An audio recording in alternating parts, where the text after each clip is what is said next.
anak-anak, hari ini Ibu akan menjelaskan dua bagian yang akan berhubungan dengan siklus akuntansi perusahaan jasa. Yang pertama, Ibu akan menjelaskan dan memberikan ilustrasi tentang bagaimana kalian bisa memahami dengan mudah 5 akun besar yang ada dalam akun siklus akuntansi perusahaan jasa. Oke. Yang pertama, kita ada akun yang disebut sebagai harta atau aset. Yang kedua, utang atau kewajiban. Yang ketiga, modal atau ekuitas. Yang keempat, pendapatan. Dan kelima, beban. Oke, waktu kita belajar tentang PDA, kita belum mengenal istilah pendapatan dan beban. Sekarang, masuk dalam siklus akuntansi perusahaan jasa, maka akun pendapatan dan beban sudah ada dalam akun yang akan kita pelajari. Nah, hari ini Ibu akan memberikan ilustrasi tentang bagaimana memahami 5 akun besar tersebut dengan mudah. Oke, akun yang pertama adalah akun harta atau akun aset atau akun aktiva. Ya, nah akun ini ya kita ilustrasikan sebagai jempol dari 5 jari kita yang kita miliki. Ya, yang pertama adalah harta. Harta diilustrasikan sebagai jempol. Kenapa memilih jempol? Karena jempol adalah jari-jari yang paling besar, ya, gemuk, jari yang ukurannya lebih besar.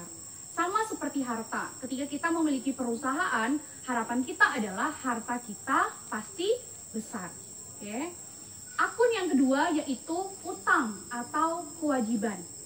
Nah, akun utang atau kewajiban kita ilustrasikan sebagai jari telunjuk kita, ya, jari telunjuk.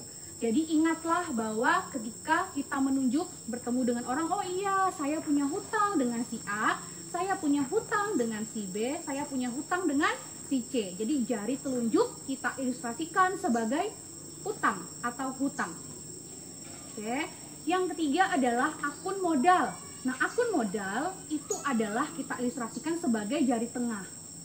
Jari tengah kita pasti selalu adalah jari yang paling tinggi atau jari yang paling panjang. Ya, seperti artinya modal, ya. Berarti ketika kita mau membuka usaha, kita harus memiliki modal. Nah, artinya modal tersebut harus besar, harus tinggi. Kamu tidak bisa buka usaha ya dengan modal yang kecil. Misalnya, Bu, saya mau buka usaha laundry, tapi saya cuma punya uang untuk sebagai modal saya cuma 1 juta. Bisa? Tidak bisa. Karena kamu perlu membeli peralatan-peralatan, kamu perlu menggaji karyawan, dan kamu harus sudah punya modal.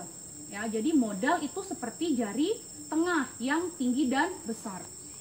Untuk memulai usaha, kumpulkanlah dulu uang sebagai modalmu yang banyak supaya kamu bisa memulai usaha. Oke, akun yang keempat, akun pendapatan yang baru muncul. Ya, akun pendapatan itu diilustrasikan seperti jari manis.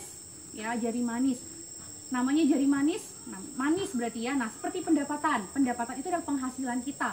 Uang yang kita peroleh dari kegiatan usaha kita. Jadi harapannya itu manis-manis. Jadi pendapatan kita banyak, pendapatan kita besar. Kita berpenghasilan yang tidak rugi. Jadi harapannya manis. Seperti jari manis.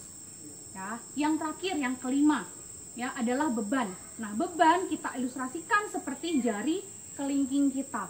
Jari kelingking adalah jari yang paling kecil. Jadi harapan kita, beban yang kita keluarkan, beban yang kita gunakan selama kita membuka usaha, harapannya kecil.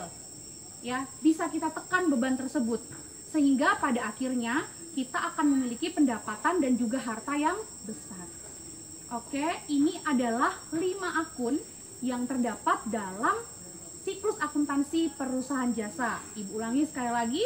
Mari kita ucapkan bersama-sama. Jari jempol adalah harta, jari telunjuk adalah hutang, jari tengah adalah modal, jari manis adalah pendapatan, dan jari kelingking adalah beban. Oke anak-anak, setelah memahami materi tentang 5 akun besar yang ada dalam perusahaan jasa, sekarang Ibu akan menjelaskan tentang mekanisme debit dan kredit. Oke, tadi sudah disampaikan bahwa 5 jari kita ilustrasikan 5 akun besar yang ada dalam siklus akuntansi perusahaan jasa.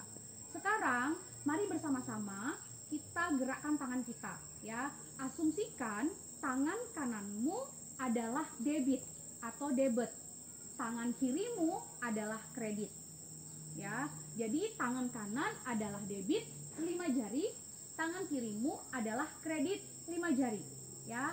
Jempol adalah harta, telunjuk adalah hutang, modal, pendapatan, dan beban. Ingat ya, harta, utang, modal, pendapatan, dan beban. Sekarang, tangan kananmu ya bentuk seperti menelpon. Jadi, ada 2 jari yang di atas dan 3 jari yang di bawah. Sedangkan tangan kirimu kebalikannya. 3 di atas, 2 di bawah.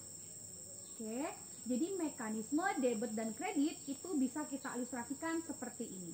Jadi, tangan kananmu seperti memegang telepon, tangan kirimu angkat 3 jarimu yang di tengah. Oke, sekarang berarti yang bertambah di debit adalah akun harta dan beban. Ya, jadi harta dan beban yang jarinya naik ke atas, artinya ketika harta dan beban bertambah, dia ada di posisi debit. Ya, tapi harta dan beban akan berkurang ketika dia ada di posisi kredit yang ada di tangan kirimu. Beban dan harta dia turun ke bawah, berarti dia berkurang. Oke, kemudian ya, yang akan berkurang di sisi debit adalah hutang, modal, dan pendapatan. Jadi hutang, modal, pendapatan ya itu akan berkurang di sisi apa? Di sisi debit. Karena begini bentuknya ya. Tapi untuk hutang, modal, dan pendapatan akan bertambah di sisi kredit. Oke. Kita ulangi bersama-sama. Ya, anak-anak coba di rumah sambil menonton video ini coba praktikkan ya. Angkat tangan kanan dan kirimu, 5 jarimu. Kemudian tangan kanan bentuk seperti menelpon, tangan kirimu angkat 3 jari yang di tengah. Harta akan bertambah di sisi debit. Ya, beban akan bertambah di sisi debit. Harta dan beban akan berkurang di sisi kredit. Oke. Kemudian untuk hutang, modal, dan pendapatan akan bertambah di sisi kredit. Bertambah. Dan akan berkurang di sisi debit.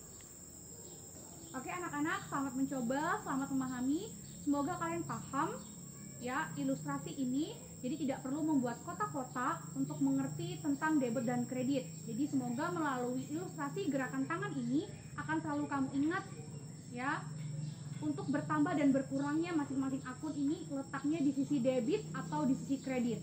Ya, karena debit dan kredit itu bukan persoalan di debit bertambah semuanya, di kredit berkurang semuanya, atau sebaliknya tidak sama sekali.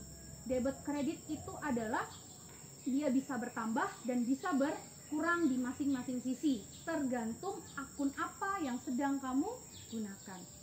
Terima kasih. Baiklah anak-anak, kalau tadi Ibu sudah menyampaikan ilustrasi tentang mekanisme debit dan kredit, sekarang Ibu akan tunjukkan dengan menggunakan tabel. Nah, tabel ini dapat kamu catat sebagai pengingat kamu dalam buku catatan kamu, ya. Kalau tadi kan kita pakai ilustrasi tangan, ya. Kalau sekarang kamu bisa mencatat di buku catatan kamu dengan menggunakan tabel. Harta bertambah di debit dan berkurang di kredit. Hutang bertambah di kredit dan berkurang di debit. Modal bertambah di kredit dan berkurang di debit. Pendapatan bertambah di kredit dan berkurang di debit. Beban bertambah di debit dan berkurang di kredit. Selamat mencoba dan selamat belajar anak-anak. Materi selanjutnya kita akan masuk di dalam materi jurnal umum perusahaan jasa. Tuhan Yesus memberkati.